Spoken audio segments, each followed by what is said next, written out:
sebelumnya. Perkenalkan Mbak, saya Nabil Cihanti, mahasiswa Ilmu Hubungan Fakultas Muslim. Nah ini di sini kami itu mau wawancara dengan pihak koperasi desa Merakoting Ujung. Sebelumnya dengan saya kebersiapkan. Ya, perkenalkan nama saya Lulu Elif Salah. Kebetulan saya di KDMP Bojong-Sari Kecamatan Alian ini sebagai bendaharanya. Terus sudah berapa lama nih menjabat di sini? Kalau waktunya itu kita jadi launching itu waktu itu tanggal 29 Agustus 2025. Jadi baru banget ya, ini baru ya, jadi baru sekitar 6 bulanan lah ya, 6 bulan 7 bulan ya. Alhamdulillah sudah mendekati 1 tahun kurang setengah bulan, setengah ini ya, setengah tahun ya. Itu berdiri langsung beroperasi atau baru bangun ini? Jadi kita semuanya proses ya Mbak ya. Jadi prosesnya itu kita kan sebenarnya dari sesuai dengan arahan pemerintah pusat, karena memang KDMP ini kan merupakan program strategis nasional PSN yang di situ memang harus running semuanya. Nah kita itu memang dibentuk itu kalau nggak salah di tepatnya itu di bulan Mei. Kalau kita akunya juga setelah dibentuk ada prosesnya itu kita melalui Musdesus, Musyawarah Desa Khusus yang diselenggarakan oleh pemerintah Desa Bojong-Sari untuk memilih pengurus dan juga pengawas yang akan menjalankan amanah salah satu program PSN ini kayak gitu. Terus setelah Musdesus kita langsung merapat karena pengurus sudah terbentuk ya. Dari pengurusnya kita bikin memenuhi persyaratan yang seharusnya dilengkapi untuk menjadi koperasi desa, mulai dari akunnya, terus notaris, akta notaris juga, terus ada NIB, KBLI, NPWP, terus nomor rekening juga, terus proses-proses yang lain yang di situ memang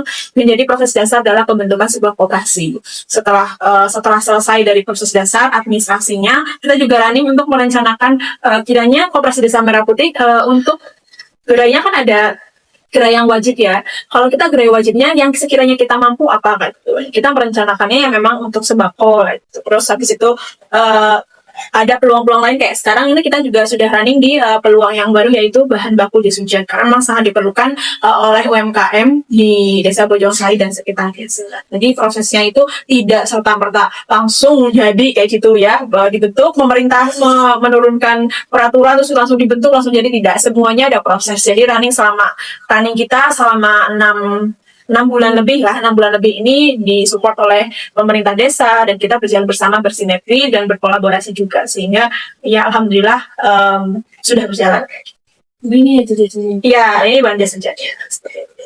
Terus kalau di koperasi Merah Putih ini strukturnya dan kayak sih kalau jadi kalau di koperasi Desa Merah Putih ini, Desa Bojong-Sari itu kita ada struktur pengawas dan juga pengurus. Nah, untuk pengawas itu ada ketua pengawasnya itu adalah Bapak Edi Swadi, beliau juga merupakan sebagai kepala desa di Desa Bojong-Sari. Selanjutnya ada anggota pengawas 1 dan anggota pengawas 2. Anggota pengawas satunya itu Ibu Mujiati, selanjutnya sama Pak Asipur. Nah, kalau untuk pengurusnya ada 5 saja Mbak. Jadi kan ada yang 5, ada yang formasi 6, ada yang 7, kan tergantung ya. Cuman minimal kita ambil minimal. Jadi ada ketua, wakil ketua bidang usaha, wakil ketua bidang anggota, dan juga ada sekretaris serta bendahara. Terus kalau produk-produk yang udah itu apa aja ya? Yang misalnya apa sama yang ya mungkin unit usaha gitu ya Mbak ya. Jadi kalau unit usaha kita itu kan ada unit usahanya itu kan terdiri dari unit usaha yang wajib itu ada gerai sembako, terus habis itu klinik, terus habis itu cold storage, terus simpan pinjam dan sebagainya ya. Tapi kalau kita memang yang sudah berjalan sampai sekarang itu ada gerai sembako. Gerai sembako itu terdiri dari mini bank dan kita menjual berbagai macam kebutuhan dasar atau kebutuhan pokok masyarakat yang ada di sini. Terus habis itu juga ada yang namanya Samsat Budiman. Kita juga bermitra, bekerja sama dengan Samsat Budiman, yaitu ketika warga atau baik warga Bojong-Sari atau bukan yang mau pajak motor tahunan itu nanti bisa di KDMP seperti itu. Jadi ada Samsat Budiman, ada mini bank, terus gerai sembako, dan kita memang ada unit usaha lainnya yaitu distributor resmi untuk bahan baku jas hujan. itu tiap gerai ada ketuanya sendiri atau pengurus sama? Kalau setiap gerai itu kita memang ada pengelolanya. Jadi meskipun pengurus itu yang mengendalikan atau mengatur jalannya sebuah usaha yang diketuai oleh wakil ketua bidang usaha, tapi semuanya bergerak baik pengurus dan dibantu oleh beberapa karyawan kayak gitu. Jadi di Sembako memang ada sendiri bagian kasirnya, terus kita juga ada bagian admin ya Mbak ya, ada bagian admin juga untuk KDMP karena memang zaman sekarang kan untuk digital memang perlu banget ya Mbak. Jadi ya kita memang membutuhkan figur lain atau membutuhkan karyawan. Ada wajib berkala itu ya? Ada Mbak, kita kalau Mbak lihat ya di TikTok ya kita pasti live Mbak. Kalau misal kita lagi ada bongkaran, karena kita kan memang permintaan untuk bahan baku jas hujan kan memang lumayan tinggi Mbak. Jadi ketika memang ada bongkaran, kalau kita sebutnya bongkar muat. Jadi ketika ada barang bahan baku masuk dari pabrik ke sini, nanti kan kita ada bongkaran, biasanya kita tuh nge-live tuh Mbak. Bisa dilihat aja sih, bisa nge-live kayak gitu kan, nanti bisa dilihat di TikToknya KDMP. Kita pasti sering nge-live sih Mbak, karena memang ya itu merupakan salah satu branding kita ya, dan salah satu marketing strategi buat kita. Udah semua orang tahu bisnya Betul, iya, seperti itu. Terus kalau produk yang akan datang itu apa aja Mbak? Rencananya bakal ada di Kompas ini? Kalau kita sih kemarin kan kita sudah melaksanakan RAT tahun 2025. Nah kita kan sekarang sudah berjalan untuk kegiatan di tahun 2026. Nah untuk di tahun 2026 ini kita tetap sesuai dengan arahan dari KDMP sendiri. Jadi memang KDMP kan memang mengarahkan untuk gerainya itu dibuka semua dari cold storage dan sebagainya. Nah kita itu akan running untuk semua. Cuman kita tetap by step, jadi nggak langsung semuanya dibuka karena kita kan masih menunggu regulasi yang ada. Semuanya itu kita jadi dari KDMP Bojongsari itu tetap menyesuaikan dengan regulasi yang ada, regulasi dari pemerintah, baik dari Kemendesa atau dari Kemenpop sendiri. Jadi kita masih menunggu seperti itu karena memang terkait dengan misal bangunan untuk koperasi sendiri kan kita memang masih dalam tahap untuk penyelesaian pembangunan ya Mbak, masih sekitar 70-80%. Jadi kita masih menunggu untuk bangunannya juga, terus transportasi, terus habis itu dana juga, memang abangnya dana yang disiapkan dari pemerintah kan juga memang belum turun. Jadi kita itu memang masih menggunakan bangunan yang memang di sini sewa dari desa, terus habis itu untuk pendanaan juga kita kan masih mengusahakan dari anggota juga. Jadi memang sebenarnya belum berjalan kalau kita memang berjalan itu memang benar-benar berjalan apa adanya dulu gitu, karena memang kita belum ada modal yang secara banyak. Sebenarnya kabarnya ada dari pemerintah berapa besar? 3M ya betul. Kalau itu sih memang kalau saya yang tahu yang gitu nih Mbak. Kalau dana itu memang ada kayak gitu. Memang saya dianggarkan sesuai dengan peraturan. Cuman memang belum turun. Baru yang kalau dari pemerintah itu baru turun itu untuk termin yang pembangunan KDMP. Nah sekarang sudah berproses silakan di lokasinya di sebelah sana. Iya betul itu. Jadi kalau untuk anggaran-anggaran yang lain itu memang belum turun, belum ada yang turun. Jadi misal kayak untuk anggaran untuk gerai, terus dan sebagainya belum turun. Tapi mungkin masih proses di atas, dan memang nanti kita tetap dari kita menunggu regulasi yang ada seperti itu. Jadi kita memang berjalannya memang kita berdasarkan mitra, terus keanggotaan kayak gitu seperti itu. Tapi kan dengan dari Bojongsari ini awalnya nih mandiri dari desa. Mandiri dari anggota. Jadi koperasinya itu memang kan kita sudah memiliki anggota. Cuman untuk modal itu memang kita modalnya itu dari anggota dan ada beberapa kerjasama dengan pihak lain seperti itu. Jadi belum ada anggaran yang memang diturunkan dari pemerintah pusat yang katanya 3M itu. Yang informasinya 3M. Ini anggotanya berapa ya kalau tahu? Kalau per tahun 2025 berdasarkan hasil RRT kemarin itu kita anggotanya 50 Mbak. Kalau tahun 2005, tapi alhamdulillah running dari Januari, Februari, Maret ini kita sudah ada 400 yang di situ sudah masuk di microsite juga.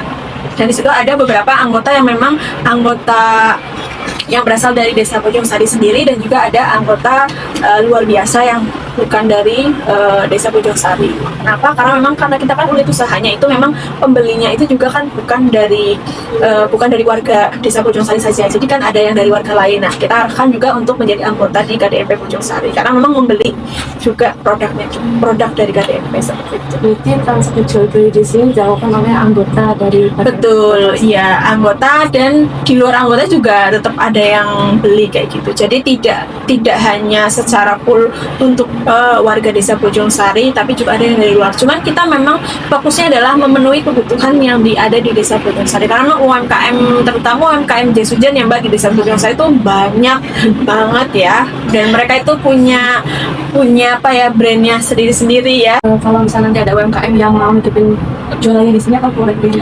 Sangat diperbolehkan Mbak, karena memang kebetulan kita dari awal kita itu sejak launching pertama, kita kan kalau untuk gerai sembako itu kita dari tanggal 29 yang meresmikan kebetulan juga Bapak Sulhas dari Menko Bidang Pangan juga, dan ada Bupati juga dihadiri oleh Bupati dan dinas-dinas terkait. Dari situ kita selalu open untuk UMKM yang ingin menitipkan produk-produknya di KDMP. Kita pun juga nggak hanya menunggu dari UMKM untuk menaruh atau mendisplay barangnya di KDMP, tapi kita juga malah menghubungi kayak gitu Mbak. Kita menghubungi seperti kayak jas hujan, songkok, terus habis itu kalau dari produk-produk itu, terus kayak dari makanan ada bolen, terus habis itu kayak sleeping, terus juga ada jajanan seperti itu. Jadi kita memang di sini juga menyelaraskan visi misinya, ibaratnya dari KDMP ini adalah secara gerai sembako itu ada menyediakan bahan-bahan yang memang di situ bahan-bahan lokal gitu, atau produk-produk lokal, terutama dari produk UMKM, karena memang kita kan juga pengen memaksimalkan dari produk-produk UMKM di desa Bojong Sari. Kebetulan desa Bojong Sari juga produknya banyak banget, dari yang makanan, tekstil dan sebagainya kayak gitu kan. Jadi kita sangat terbuka dan sangat terbuka untuk warga desa Bojong Sari atau sekitarnya ketika memang ingin displaykan barangnya di gerai kami. Nanti kalau mereka mau menitipkan barangnya di sini, harus jadi anggota KDMP Bojong Sari atau enggak? Kalau kewajibannya tidak nih Mbak, tidak harus untuk menjadi anggota. Cuman kami menyarankan, apalagi ketika warga lokal itu disarankan untuk menjadi anggota. Tapi di sini tidak ada paksaan sedikit pun. Jadi kami di sini akan menyampaikan benefitnya atau manfaat dari menjadi anggota di KDMP Desa Bojong Sari seperti itu. Karena memang di sini kan yang namanya koperasi ini kan dari anggota untuk anggota. Ketika menjadi anggota di KDMP Bojong Sari dan kita bareng-bareng untuk membangun KDMP Desa Bojong Sari, otomatis itu nanti dividen atau SAU-nya juga nanti akan mengalir kepada anggotanya juga. Jadi memang sesuai dengan asasnya. Kalau terkait komisi gimana antara anggota sama yang bukan anggota, ada perbedaan apa? Kalau secara detail dan mendalam kita kan memang sesuai dengan aturan yang berlaku. Jadi kalau sesuai dengan aturan yang berlaku nanti memang ada pembagian tersendiri. Jadi ketika menjadi anggota, otomatis anggota tersebut ketika menjadi anggota dan tidak, itu memang yang menjadi dasarnya adalah ketika menjadi anggota dia akan mendapatkan SAU, dan ketika tidak menjadi anggota otomatis tidak akan mendapatkan SAU. Simpelnya seperti itu. Berarti ya sama aja ya, untuk keuntungan dari produknya ya? Betul, jadi memang nanti ada peraturannya sesuai dengan ADRT juga. Dan jadi koperasi ini itu bukan koperasi yang langsung jadi, kita di sini benar-benar ngatur. Kalau berdasarkan RAT tahun lalu itu 40%. 40% dari 40% itu dari SAO itu masuk ke anggota. Tapi 40% itu nanti dibagi tergantung. Misal anggotanya ada 400, ya 40%-nya dari SAO berapa? Misal 40%-nya 10 juta. 10 juta dibagi 400. Dari UMKM-nya harus punya MIP atau ikut MIP di sini? Kalau kita belum sampai produk yang memang di situ semuanya harus selaras ya Pak ya. Cuman kedepannya kita akan, kan kita juga sekarang juga kita memang sedang running juga berkolaborasi atau bermitra dengan warga di sini untuk membuat sebuah produk, dan disitu nanti kita juga sedang mulai running untuk sertifikasi halal, terus EDIBA, BPOM dan sebagainya sih, masih proses semuanya. Kedepannya kita akan terus berusaha segala sesuatunya itu akan sesuai dengan regulasi dan alur yang ada. Kalau kan itu kan bukannya nggak menjual sama apa, pemasukan sama penjualan, pengeluaran sama pemasukan, itu ada pembukuannya. Nanti itu laporannya ke kemana? Iya, jadi kalau kita itu kan memang lengkap ya Mbak. Jadi kita pembukuan dari unit usaha kita yang ada, nanti setiap unit usaha memiliki pembukuannya masing-masing. Mulai dari arus kas, neraca, sampai di situ ada laporan laba ruginya. Nah, semuanya nanti dirangkum dalam laporan KDP. Nanti kita itu akan dilaporkan kemana? Kita akan laporin ke anggota. Karena memang ini berasal dari anggota, ya akan dikembalikan juga ke anggota. Cuman pada prinsipnya karena ini koperasi Desa Merah Putih, yang memang peraturan sekarang yang ada itu, kita juga melaporkan ke di situ kan nanti dituangkan dalam RAT. Jadi RAT itu kan nanti dilaporkan kepada anggota dan dinas terkait. Nah, kita juga biasanya melaporkan selain kepada anggota, kita melaporkan kepada dinas seperti itu. Kalau menurut RAT 2025 Mbak, itu laporan untuk anggotanya di-share aja atau dikumpulin semua anggota di sini? Kalau untuk laporannya kita itu ada apa namanya?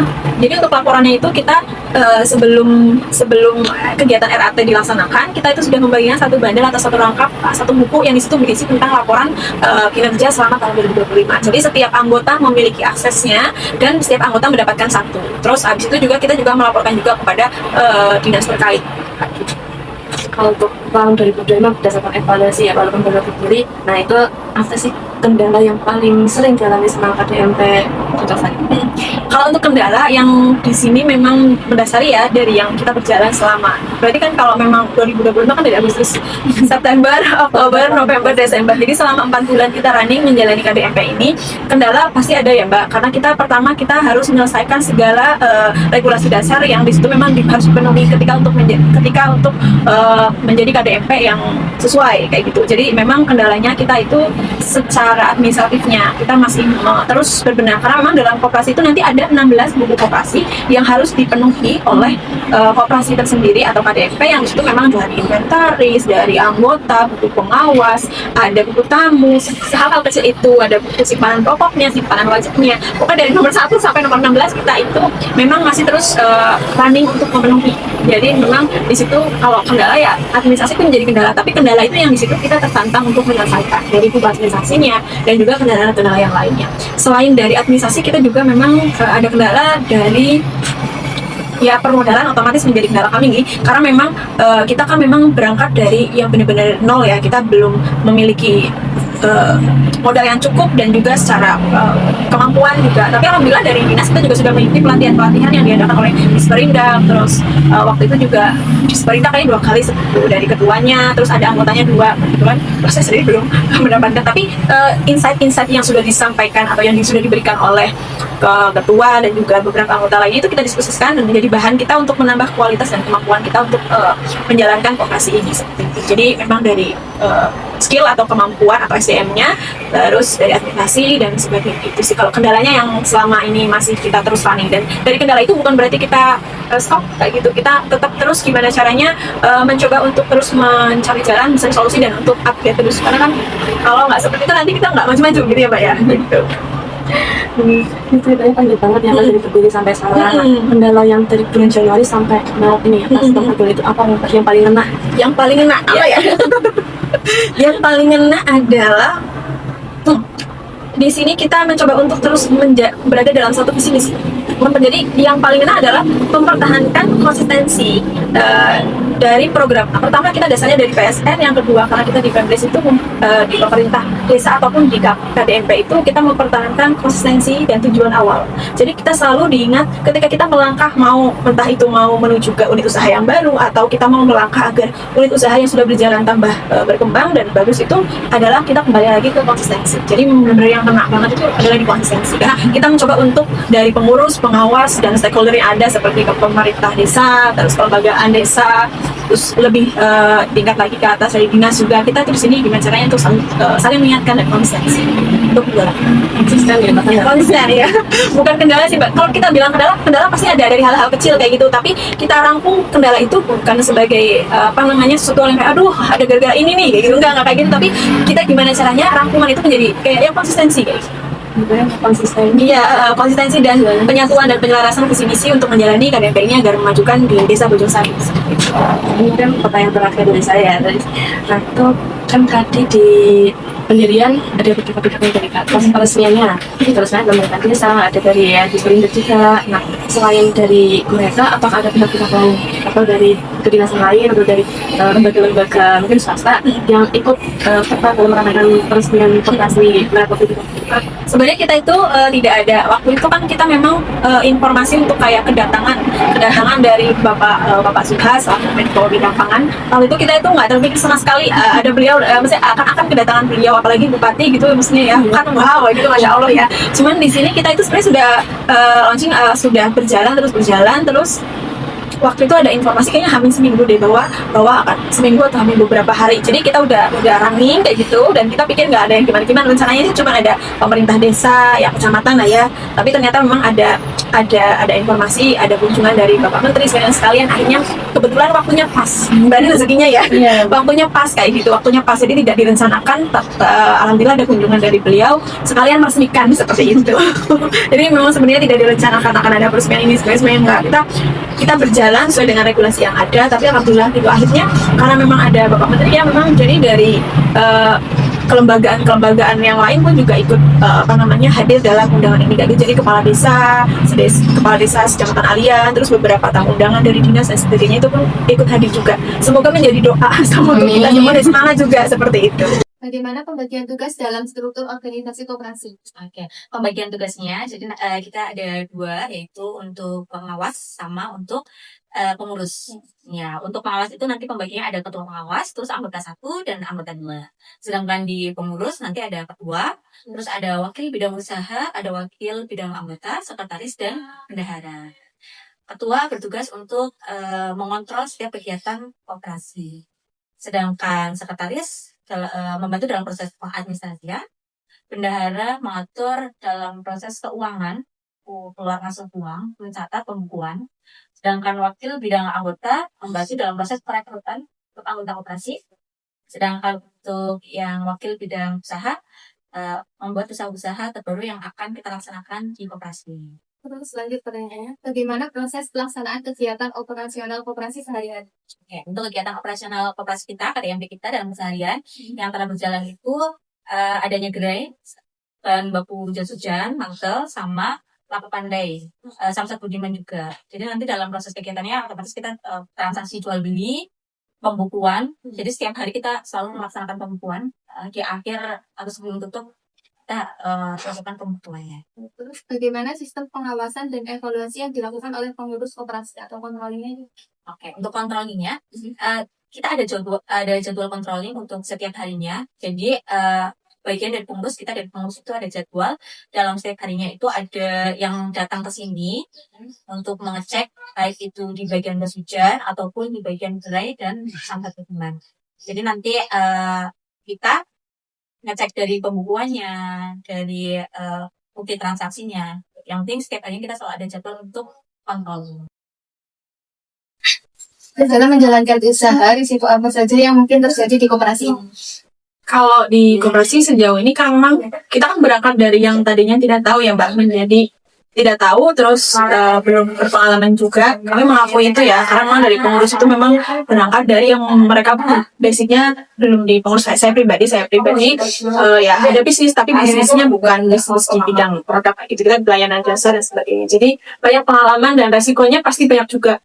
Antara layanan jasa dengan produk itu pasti resikonya memiliki resiko masing-masing, dan memang kalau yang saya pahami ya ibaratnya resikonya lebih besar yang di produk ya, karena memang di sini kan unit usahanya banyak, tidak hanya di unit usaha gerai saja itu kita harus memperhatikan resiko-resiko yang banyak hal itu. Terus habis itu nanti kita juga di bahan baku jas hujan juga memiliki banyak resiko yang di situ ketika kita tidak konsisten, yang kedua kita tidak memperhatikan dari hulu sampai hilir dari resiko dan sebagainya, kita harus hati-hati kayak gitu. Seperti sih Mbak.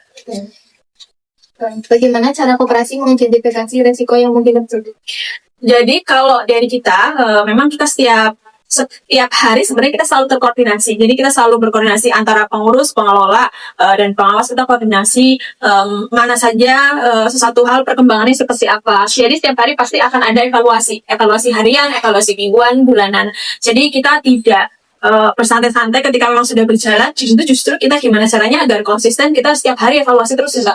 Maksudnya evaluasi itu tidak hanya dilakukan oleh pengurus, tapi dilakukan oleh pengelola dan stakeholder yang ada seperti itu. Apakah koperasi pernah menggunakan metode seperti risk analysis questionnaire untuk mengetahui potensi risiko?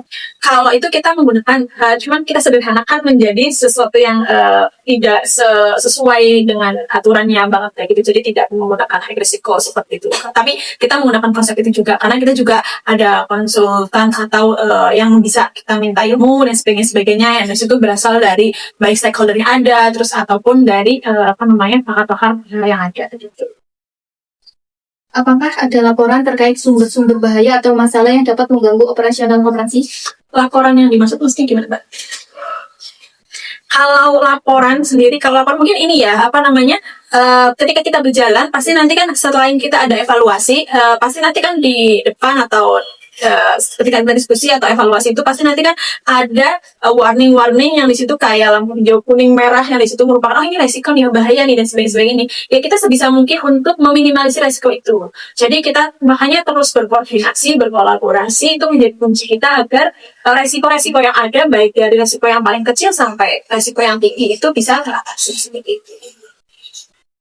Bagaimana cara koperasi mencatat atau mendokumentasikan hasil identifikasi risiko tersebut? Jadi dari kita itu selalu secara administrasi kita terus mencatat baik dari laporan keuangan, administrasinya nanti bisa dilihat kayak administrasi dari buku pertama sampai ke 16 koperasi yang harus dipenuhi, kita selalu mencatat, terus dokumentasi dan adanya karyawan yang membantu kita. Jadi memang selain pengurus itu juga pengelola dan karyawan juga benar-benar bersinergi dan juga memiliki peran penting dan perannya juga memiliki peran masing-masing untuk meminimalisir dari resiko-resiko tersebut. Siapa yang bertanggung jawab dalam melakukan pengawasan dan evaluasi risiko? Yang bertanggung jawab kalau dari yang mulai dari risiko tingkat rendah sampai risiko tingkat tinggi itu semuanya berjenjang. Jadi yang mengambil pengawasan itu berjenjang, otomatis dari baik dari pengelola bagian atas, terus pengurus hingga ke pengawas dan juga pemerintah desa itu juga mengawasi jalannya koperasi ini. Jadi kita di sini memang berkolaborasi dan ya semuanya kita susun. Apakah kebijakan pemerintah atau faktor politik berpengaruh terhadap kegiatan koperasi ini? Karena pada prinsip dasarnya koperasi ini kan adalah koperasi yang disitu bernaung pada program strategi nasional. Jadi secara regulasi pemerintah pasti akan berpengaruh. Apapun yang dari pusat diperintahkan atau diregulasikan ke bawah pasti akan berpengaruh. Dan pada prinsipnya kita tetap mematuhi aturan yang berlaku dan juga pada prinsipnya juga kita di sini menjalankan amanah yang diberikan baik dari pemerintah desa ataupun stakeholder sampai ke pemerintah pusat. Bagaimana kondisi ekonomi masyarakat desa mempengaruhi aktivitas dan penjualan koperasi? Kondisi ekonomi di desa Bojong Sari karena memang mereka itu memiliki keberagaman dalam pekerjaan juga mereka terutamanya di UMKM ya tekstil seperti jas hujan, tapi selain jas hujan yang besar juga di Songkok.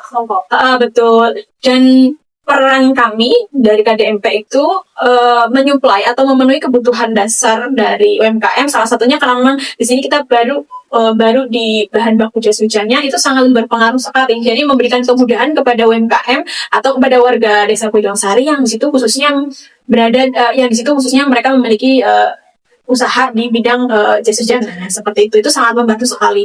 Namun ada beberapa yang kayak misal dari gerai sembako juga sangat membantu karena memang di situ kan kita juga menyediakan kebutuhan pokok dari masyarakat. Jadi memang efeknya dan manfaatnya dirasa langsung bagi warga desa Bojong Sari khususnya. Bagaimana respon atau partisipasi sosial masyarakat terhadap keberadaan koperasi ini? Responnya mereka dari warga masyarakat mendukung penuh, apalagi dari pemerintah juga dalam artian pemerintah desa Bojong Sari juga mendukung penuh untuk adanya koperasi desa ini. Masyarakat di sini juga sudah, kalau per sekarang kita udah ada 400 ya yang masuk ke anggotaan, itu menunjukkan bahwa antusias dari masyarakat juga yang tinggi juga kayak gitu. Karena ini bahan semuanya kita itu bisa sampai ketika barang datang itu langsung dibeli oleh masyarakat juga. Jadi kita itu perputaran ini itu iya betul, perputaran ekonominya cepat dan perputaran ekonomi ini didukung oleh siapa sih? Oleh anggota juga dan masyarakat juga. Sudah banyak bahkan ratus. Alhamdulillah udah banyak. Cuman memang di situ masih pasif yang belum yang aktif. Jadi belum semuanya aktif. Kita masih berproses. Jadi angka 400 itu adalah angka 400 dari aktif dan pasif. Cuman kalau yang sudah aktif per 2025 itu yang tercatat memang 50 anggota kan gitu. Sisanya masih terus berproses kayak gitu. Kami masih terus berproses. Apakah koperasi memanfaatkan teknologi seperti sistem digital atau media sosial dalam operasional atau pemasaran? Betul. Kalau kami pasti menggunakan nih Mbak. Kalau secara media sosial memang untuk marketing kita otomatis menggunakan aplikasi-aplikasi atau media sosial toolsnya seperti Instagram, TikTok, terus Facebook kayak gitu kan.